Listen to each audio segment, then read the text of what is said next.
Tu me passeras la caméra après. Attention où tu marches, il y en a par terre. Ah, il y en a partout, c'est dégueulasse. Non. Il faut que je vous explique comment j'en suis arrivé là. Chaque minute, plus de 800 heures de vidéos sont mises en ligne sur Internet. Le 2 septembre 2018, une vidéo va devenir virale en seulement quelques heures. On y voit un groupe d'amis s'introduire dans ce qui semblerait être une chapelle abandonnée. Les internautes sont consternés par ce qu'ils voient. La vidéo est extrêmement choquante, à tel point qu'elle sera supprimée très rapidement. Mais c'est trop tard. Ce qu'ils ont fait est immonde. Mais vous allez voir que cette histoire ne s'arrête pas là, c'est encore plus grave. Salut à tous et bienvenue dans cette nouvelle exploration qui m'a demandé beaucoup de sang-froid, je vous l'accorde. Cette vidéo est sponsorisée par Surfshark VPN qui m'a beaucoup aidé ces derniers temps, mais je vous explique tout juste après. Tout est parti de Instagram, où une jeune fille poste une vidéo. On peut la voir à l'intérieur d'une crypte pendant que ses camarades s'amusent avec ce qui semble être de vrais cadavres. On y voit également un jeune homme prendre un crâne en décomposition sous les cris et rires de celle qui filme. Durant l'enregistrement, on peut entendre un individu lire à Madame la Duchesse, ou un autre crier « Il y a encore des cheveux ».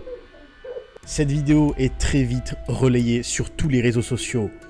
Les internautes sont choqués de cette profanation et signalent le compte Instagram à l'origine de la vidéo. Et c'est là que les choses commencent à devenir vraiment bizarres. Filmer des corps peut être considéré comme une atteinte à l'intégrité. C'est puni de 2 ans d'emprisonnement et 30 000 € d'amende. Pour se défendre, les jeunes vont donc dire que le lieu n'existe pas, que c'était un décor d'Halloween. Sacré décor quand même, hein. Les autorités n'ont jamais retrouvé le lieu en question. Des questions restent pour le moment en suspens. S'agit-il d'un canular ou la crypte et les corps sont-ils réels ?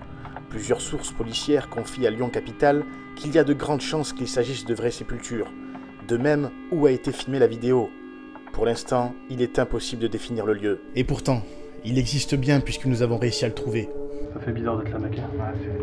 J'ai réussi à avoir l'adresse sur des sites, je vous l'accorde, un peu bizarres. Cette vidéo n'a pas pour but de vous expliquer comment fonctionne le Deep Web, la partie sombre d'Internet. Mais voilà, je suis de plus en plus mené à aller sur ce genre de site. Alors c'est quoi Surfshark? Il propose tout simplement un service VPN qui protège votre connexion et vous rend en quelque sorte invisible. Regardez, je me suis connecté sur le serveur le plus rapide. Là, à l'occurrence, on est en France. Comme vous voyez, il y a énormément de pays. Je vais me mettre au Chili et hop, pour tous les sites internet, je suis chilien. Maintenant, mon ordinateur est identifié au Chili et je suis devenu complètement invisible sur les sites internet. C'est un VPN facile et rapide à utiliser avec une interface vraiment simple. Et évidemment, grâce à Surfshark, vous avez accès à l'ensemble des avantages que vous propose un VPN. Débloquer le contenu Netflix du pays que vous souhaitez. Pour les plus curieux, vous avez une multitude d'autres fonctionnalités. Et attendez, pourquoi Surfshark et pas notre VPN? Je reprends ma respiration. Déjà, avec un seul abonnement, vous pouvez vous connecter avec autant d'appareils que vous le souhaitez. Vous pouvez tester le service gratuitement pendant 30 jours. Et en cas de problème, ils ont un service client disponible 24 h sur 24, 7 jours sur 7. Oui, Surfshark, j'ai l'impression d'être devenu invisible, même pour les femmes.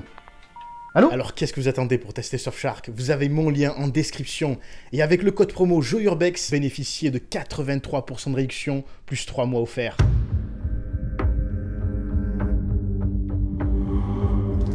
Ça y est, on vient de trouver la chapelle. Et normalement, c'est bien ici que les jeunes sont venus profaner les tombes il y a 3 ans. Ah ouais, les vitraux. Oh putain, regardez, il y a carrément un arbre qui a poussé en haut du vitrail. Oh, c'est tout explosé. Dans l'état qu'elle est. Quel dommage. Le clocher. Il devait être pas loin de 20 h quand nous avons trouvé la chapelle, et ça rendait le lieu encore plus effrayant.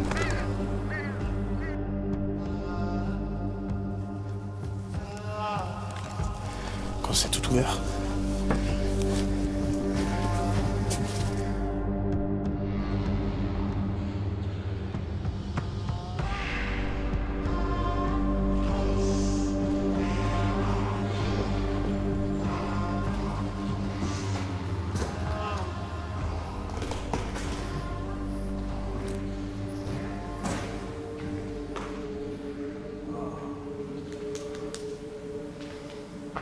Ici repose la duchesse décédée le 9 janvier 1927. J'en viens de trouver l'entraîne de la crypte. C'est profond.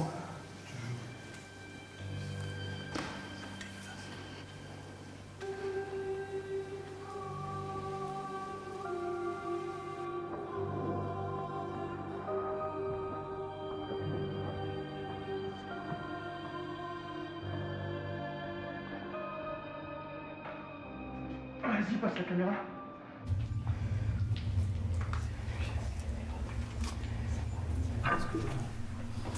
L'odeur était insupportable. Voilà. Oh, c'est vachement prenant. Attention où tu marches, il y en a par terre.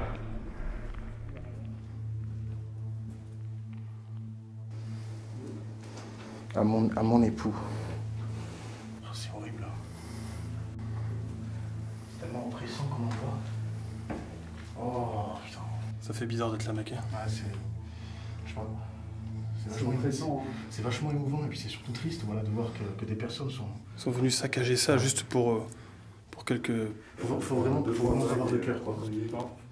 Tous ces cercueils contiennent les sépultures de personnes qui autrefois faisaient partie de la haute noblesse. Une duchesse, un marquis, une comtesse. Par contre, ce que je ne comprends pas, c'est qu'il est écrit que 6 personnes ont été inhumées ici.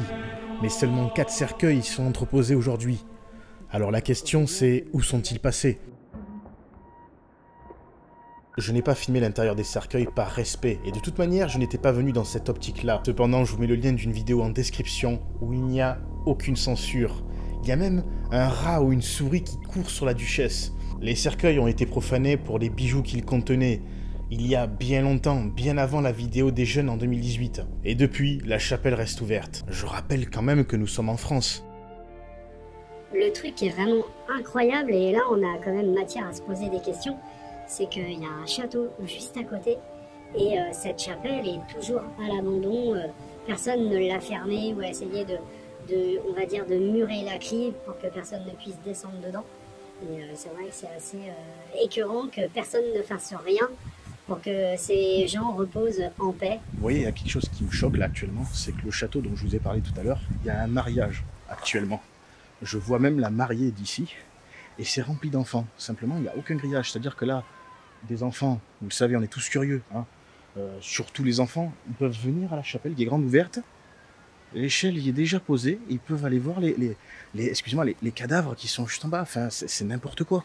Ils ne font rien. C'est ça que je ne comprends pas. Pourquoi ils ne viennent pas au moins refermer les cercueils, faire quelque chose. C'est aberrant. Honnêtement, c'est aberrant.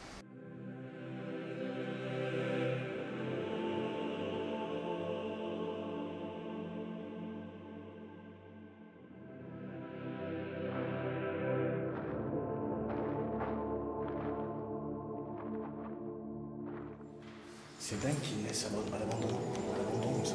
Cette chapelle est devenue très touristique dans le monde de l'exploration urbaine. Les gens viennent de très loin, puisque la majorité des vidéos sur YouTube sont étrangères. On retrouve des vidéos polonaises, allemandes, et j'ai même vu récemment une vidéo russe. Mais beaucoup de choses commencent à disparaître, comme ce crâne que l'on peut voir sur plusieurs vidéos. Je sais qu'il existe un trafic de corps, de squelettes, et je trouve ça vraiment morbide. Mais apparemment, il y a de la demande. Il y a récemment eu une affaire comme cela qui a éclaté sur Paris. Le trafic des crânes, l'autre scandale de Paris d'Escar. Il y a d'ailleurs une phrase dans cet article qui m'a choqué. J'ai vu des crânes dans des sacs à dos. Mais qui collectionne ça chez lui? Des particuliers, amateurs d'objets de cabinet de curiosité, nous ont confirmé avoir acheté des crânes et des squelettes sous le manteau au pied de la fac de médecine à Saint-Germain-des-Prés. L'un d'eux explique qu'il avait le numéro de portable d'un préparateur du CDC pour passer commande. Il y a vraiment des tarés. Je vous mets le lien de l'article en description. En tout cas, j'espère que je ne vous aurai pas trop choqué dans cette vidéo. J'espère que vous n'étiez pas à table. J'en parle pas souvent, mais je voudrais quand même remercier Jean qui me fait des cadrages magnifiques et avec qui je vis une aventure magnifique. C'est vrai que c'est un peu ambigu quand même. Mais vous m'avez compris, vous pouvez retrouver sa chaîne en description. Merci à Surfshark, sans qui cela ne serait pas possible. Merci de leur confiance. Merci à vous d'avoir regardé cette vidéo jusqu'à la fin. Portez-vous bien, profitez de la vie. Et on se retrouve la semaine prochaine pour une vidéo vraiment particulière. Allez, ciao ciao.